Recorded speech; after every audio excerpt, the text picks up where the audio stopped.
안녕하십니까. 총선 백서. 오늘은 이제 그 네 번째 시간으로 공천의 문제에서 공천에 대해서 이제 한번 살펴보겠습니다. 선거의 가장 중요한 거는 이제 기승전 공천입니다. 공천.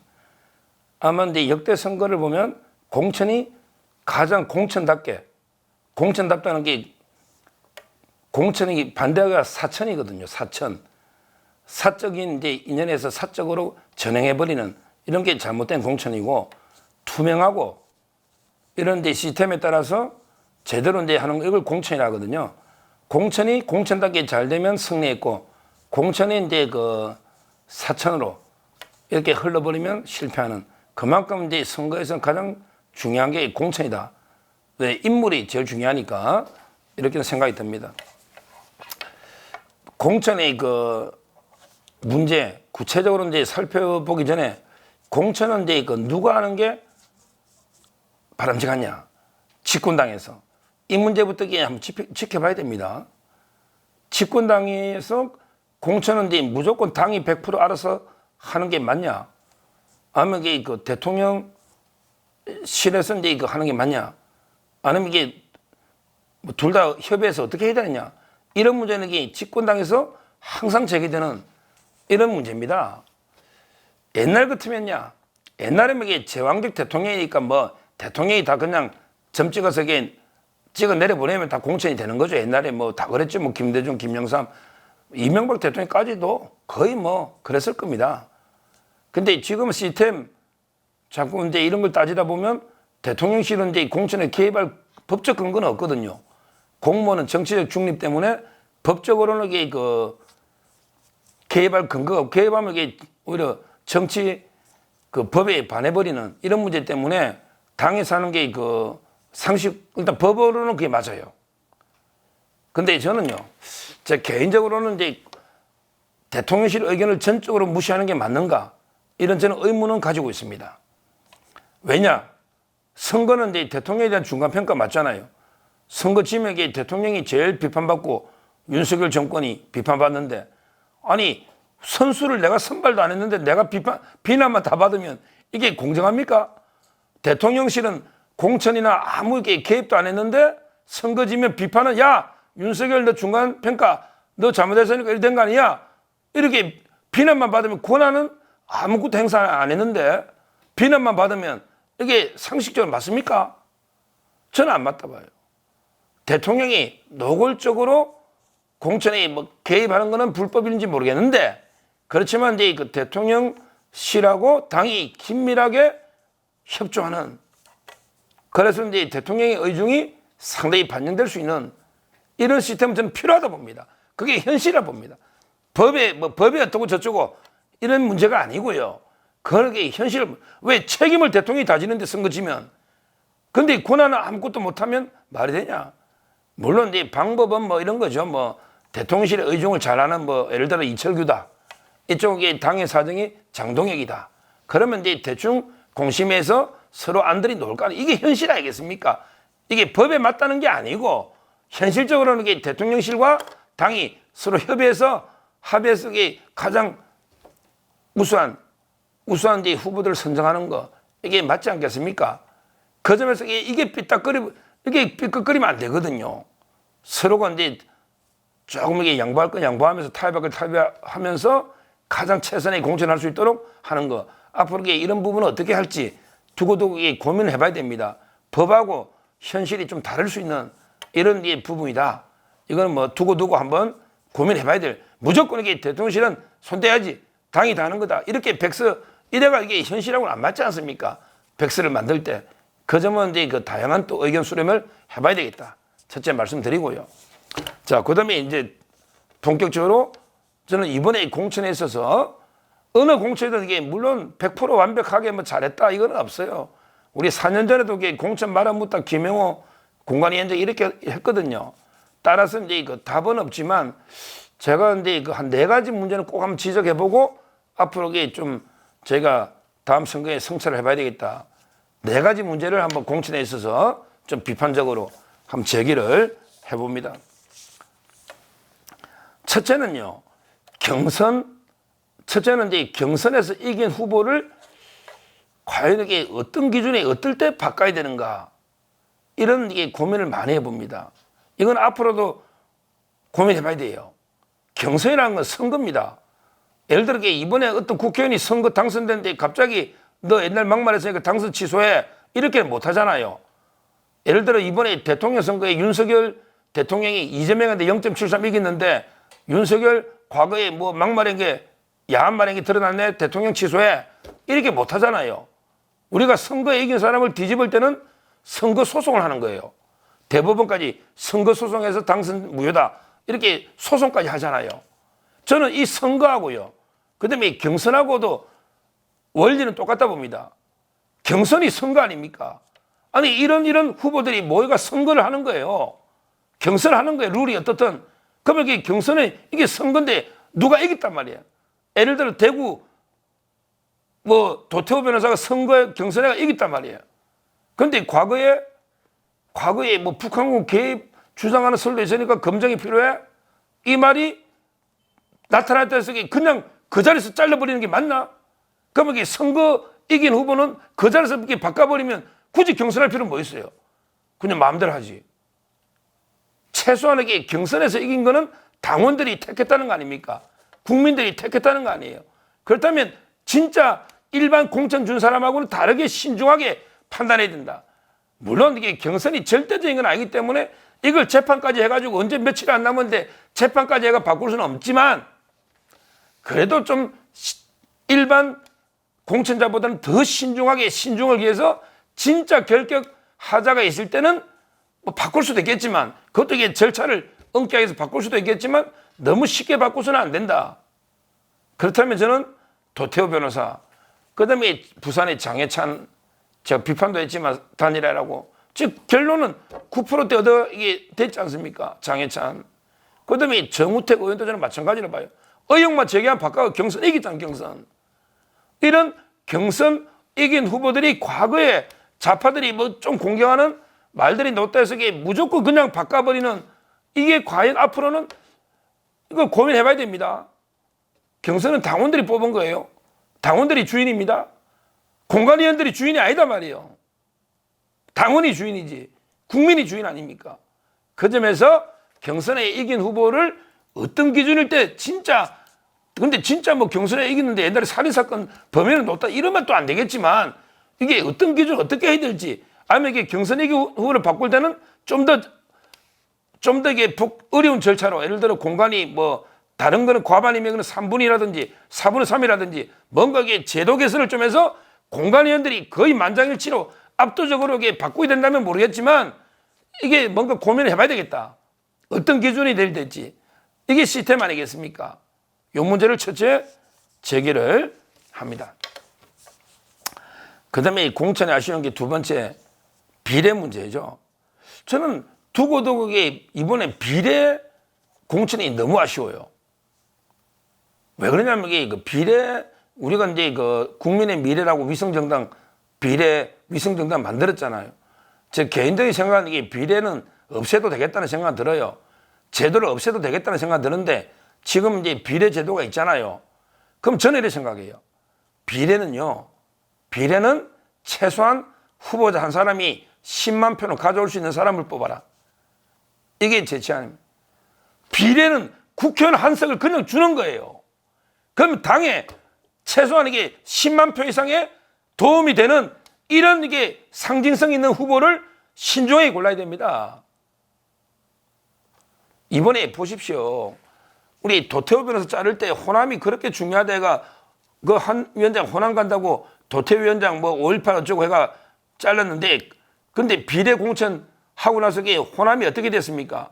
차라리 그냥 호남표가 수도권의 호남이 중요하니, 어차피 전라도 호남은 당선이 어렵지만 수도권 호남이 중요하니까 호남 중시하자. 그래서 도태우 변호사 잘랐으면 비례대표도 호남을 제대로 이게 룰대로, 그냥 원래 이게 룰을 하면 이게 여러 석을 배정해야 되거든요. 호남을 뭐 호남에서도 가장 상징성 있는 광주 도당위원장, 전남 도당위원장, 전북 도당위원장, 가장 상징성 있는 이런 분들을 호남에 대거 그냥 당선권에 배치하자. 그러면 이게 호남이 볼 때는 이게 또 바뀌었네 국민의힘이 이럴 수 있잖아. 근데 그것도 아니었어요. 순수하게 호남 상징성 있는 호남 출신들 한 명도 없었잖아요. 뭐 누구게 하나갑이 조카인가 뭐 한지한 뭐 한지한지 뭐 조카가 그게 호남입니까? 그다음에 여성 뭐 또 이게 장군이 있다 고향이 언제 호남인지 한 달 있다 떠났는지 그게 호남입니까? 우리 좀 이게 상징성 있는 호남 이 비례라는 게 표 끌어오는 거 아닙니까? 그렇다면 이게 과감하게 그냥 호남과 청년들 위주로 해가지고 차라리 청년표, 호남표를 좀 이게 몇 표라도 끌어오자. 이런 게 뭔가 전략적인 구성이 돼야 되는데 이것도 아니고 저것도 아니고. 아니 도태우면서 자를 때는 호남을 그렇게 중시하더니 비례 볼 때는 또 호남이 그렇게 경시돼 있어. 하다못해 주기한 대표까지 공천 안 주가지고 사퇴해버리고 윤석열 대통령이 민생특보로 임명했잖아요. 이게 말이 됩니까? 그런 분은 주셔야죠. 가장 많은 당원을 호남에서 모으면 10만 표는 끌어올 거 아닙니까? 10만 표는. 그 대신에 뭐 어린 젊은 뭐 4급에서 5급 강등된 사람도 있더만 비례. 아니 그 사람이 표가 있냐고 표가. 표를 가져올 수 있는 사람이 비례에 와야죠. 하다못해 민영삼 원장만 하더라도 따따붙다만 해도 127만입니다. 127만. 그러면 그 중에 10%만 가져도 표가 있잖아요. 호남 상징성도 있고. 저 뭐 민영삼 뭐 사적인 친분에 그런 게 아니고 비례 명색이 그냥 비례 의원이면 한 10만 표, 20만 표 예를 들어 상징성이 내가 빈민운동을 했다 시민단체 그 회원이 10만이다. 그럼 이게 10만의 대표로 오는 거예요. 그냥 아무것도 아닌 제가 오죽하면 지금 9년 동안 보수에 온데 그냥 사람 만나고 제만큼 솔직히 발 넓다는 사람도 별로 없어요. 근데 명단을 딱 보니까 이게 김장겸, 인유한 빼고는 아는 사람이 없어요. 아는 사람이. 어디서 뭘 하다가 와가 갑자기 뺏지다는지 아니 어디서 뭐 우파를 왜 어디 싸우다가 왔는지 이건 납득이 안 되지 않습니까? 아니 많이 투쟁하고 싸우고 어디 아스팔트든 방송이든 시민단체든 어디서든지 좌파하고 치열하게 싸웠으면 이름을 제가 알 거 아닙니까? 저처럼 이게 관심 있는 사람이 아무도 모르겠어요. 이게 공천입니까? 이게 비례가 도움됐나요? 비례 의원 20명이 우리 지역구 투표하는데 도움됐나요? 안 됐잖아요. 저는 이런 식으로 그 비례가 전략적으로 못하게 어디서 듣도 보도 못한 진짜 투쟁하는 분들 그런 사람들이 안 보이더라고요. 안 보여요. 하다못해 뭐 컷오프 떨어진 기자 중에 이번 회의 획득했다 뭐 이영풍 기자만 하더라도 그래도 그 지지하는 사람들이 많거든요. 그런 사람들이 언론계도 보면 많아요. 싸우고 있는 우리 처절하게 MBC, KBS 싸우고 있는 사람도 많아요. 이런 분도 잘 안 보이고 뭐 도대체 진짜 고생하는 분들이 이름이 안 보여요. 좀 이게 비례공천 한번 이게 앞으로 어떻게 해야 될지 그냥 누가 이게 어떤 줄로 내려온지도 모르겠어요. 앞으로 이게 비례는 그냥 차라리 그냥 뭐 여론조사 투표를 하든지 뭔가 이게 좀 제도 개선해야 되겠습니까? 그냥 공간에서 밑바닥에서 아무 데나 듣도 보도 못한 딱 20명 내나 이래 되겠습니까? 뭐 어떻게 구성하든지 배심제를 뭔가 확 바꿔야 된다. 비례 공천의 방식을 이렇게 두 번째로 제안합니다. 자, 그 다음에 그 세 번째. 앞으로 이제 지역 이동하는 이거 옛날에 김영호가 잘하던 건데 이번 또 나오더라고요. 마음대로 지역을 이동하는 이런 공천 이제 세 번째 하면 안 됩니다. 대표적으로 이번에 우리 박성중 의원 부천으로 가버렸죠. 하종대 의원도 부천으로 가버렸죠. 그 다음에 조혜진도 저 김해로 박았죠. 물론 이제 김태호 한 명 됐죠. 김태호는 거창에서 워낙 탁월하니까 양산에 됐죠. 나머지 다 돌려먹다가 전멸했습니다. 국회의원은 그 지역의 대표면서 국민의 대표 이중적 지위가 있는 거죠. 그 지역을 갑자기 돌려막으면 그거 어떻게 합니까? 몇 년은 제가 그 지역 주민과 동고동락을 해야 되는 거예요. 그냥 해버리면 안 되잖아요. 앞으로 이게 진짜 불가피한 경우 아니면 돌려막기 하지 맙시다. 이거 그 지역의 주민들을 우롱하는 거 아니겠습니까? 우롱하는 거. 재미도 못 봤잖아요. 돌려막아 성공한 게 김태호 말고 누가 있냐고요. 이게 옛날에 김영호 때 많이 놓던 거거든요. 앞으로 이거 그 지역 주민 우롱하는 겁니다. 그 지역의 인물을 키워야지 이렇게 돌려막는 게 한 달 전에 이게 되겠습니까? 이걸 세 번째로 지적하고요. 마지막으로 하나 더, 네 번째. 하나 더 이제 그 지적한다면 좌파들에서 넘어온 이제 기순용사 문제입니다. 이 문제도 여러 가지로 고민할 게 많아요. 물론 이제 전략적으로 좌파 쪽에서 이제 그 훌륭한 인재를 빼올 수 있다고 저는 봅니다. 진짜 좌파 쪽에서 탄압받다가 이게 뭐 도저히 안 돼서 이제 그 공천이 억울하게 배제된 사람들 영입할 수 있다고 저는 봅니다. 제 결과만 가지고 말하는 건 아닌데, 그렇지만 이제 그 무분별하게 무조건 이게 그 좌파 쪽에서 넘어왔다 해서 그냥 특혜로 공천을 이게 그냥 다 주는 거는 좀 고민해 봐야 됩니다. 우리 우파 쪽에 기존의 그 지역을 많이 그 갈고 닦고 있는 분도 많잖아요. 근데 경선하면 못 해보고 이게 그냥 피눈물을 흘리는 거, 이러면 누가 이게 당을 위해 평소 4년 동안 일하겠습니까? 뭐 제가 결과 가지고 말하는 게 아니에요. 뭐 이상민 의원, 김영주 부회장 저는 훌륭했다 봅니다. 여러 명이 넘어왔죠. 뭐 조광한 시장, 남양주에 저는 다 훌륭하다 봅니다. 넘어올 수 있죠, 시장. 그거는 이재명하고 싸우다 넘어올 수 있잖아요. 그러니까 그렇더라도 이게 저는 무분별하게 영입해서 무조건 이게 그냥 공천을 안겨주는 것보다는 최소한의 그 기존에 우리 우파 쪽에 위원장이 있으면 경선도 한번 하고요. 뭐 이런 것도 이게 좀 필요하다 봐요. 그리고 이게 어떤 경위로 민주당에서 탄압받고 어떤 경위로 공천이 안 됐는지 컷오프 됐는지 이런 것도 따져볼 필요가 있다 봅니다. 무조건 이게 그 데려온다기보다. 그러고 이제 저는 이런 이제 기순용사 넘어온 분들도 태도가 중요하다 봐요. 가치나 철학이 맞아야지 같은 정당을 하는 거 아닙니까? 근데 이번에 그 넘어오신 분들 열 몇 명 모여가지고 계속 윤 대통령 공격하고 이렇게 했지 않습니까? 그런데 그 전멸했지 않습니까? 그래서 지금도 윤 대통령 탓으로 다 돌리면 됩니까?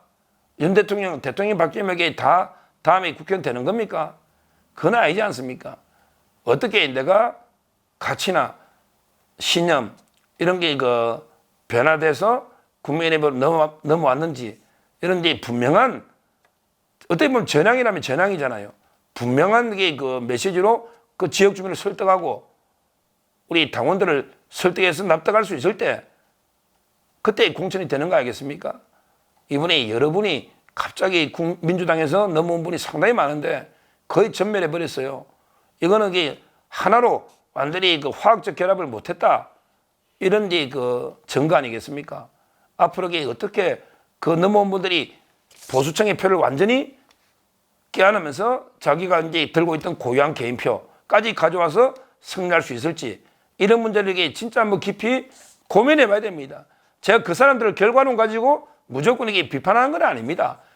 잘해보자고. 어떻게 하면 보수표를 100% 흡수하면서 본인의 개인표도 가져올 수 있다면 떳떳한 대의명분이나 본인들도 그 절차를, 정당 절차를 원할 거 아닙니까?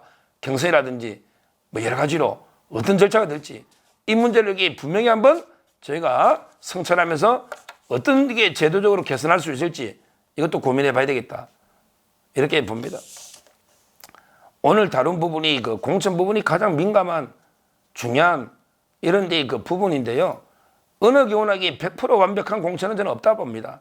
다만 이제 그 완벽에 가까워지도록 노력을 해야 된다 봅니다. 완벽할 수는 없지만 완벽해지도록 노력을 해봐야 된다. 그렇다면 진짜 이번에 공천에서 어떤 문제가 있었는지 이거야말로 토론을 제대로 해봐야 돼요. 이거는 당선자, 낙선자만 가지고 토론하면 안 돼요. 왜? 당선자든 낙선자든 자기들은 공천 받은 사람들이니까. 오히려 이제 공천을 못 받은 사람들, 떨어진 사람들, 낙천자, 또는 쟤처럼 뭐 정치 참여는 안 하지만 애정을 가지고 이제 그 평론하는 이런 데 외부의 전문가들 다 모여가지고 이번에 공천은 어떤 문제가 있었느냐, 앞으로 어떻게 하면 좀 고칠 수 있는가, 이 문제는 진짜 두고 다음에 선거 때까지 깊이 한번 고민해 볼 이런 중요한 이슈다, 이렇게 보고, 일단 제가 부족하나마 몇 가지 그 이슈를 던진 게, 일단 공천의 주체가 대통령하고 당은 어떻게 해야 되는가, 화학적으로 이 주체 문제부터, 그 다음에 이번에 공천 과정에서 구체적으로 어떤 문제가 있었는가, 그게 바로 이제 경선 이기는 후보를 바꾸는 기준은 어떻게 해야 되는가? 그 다음에 비례공천은 어떤 컨셉으로 가야 되느냐? 그 다음에 지역이동 공천은 좀 자제하는 게 필요하지 않냐? 그 다음에 기순했을 때는 기존의 또 우파와 어떤 절차를 해야 되는가? 이런 여러 가지 이제 그 이슈, 화두를 제가 그냥 던진 거죠. 여기에 대해서도 또 많은 앞으로의 토론이 있었으면 좋겠습니다. 감사합니다.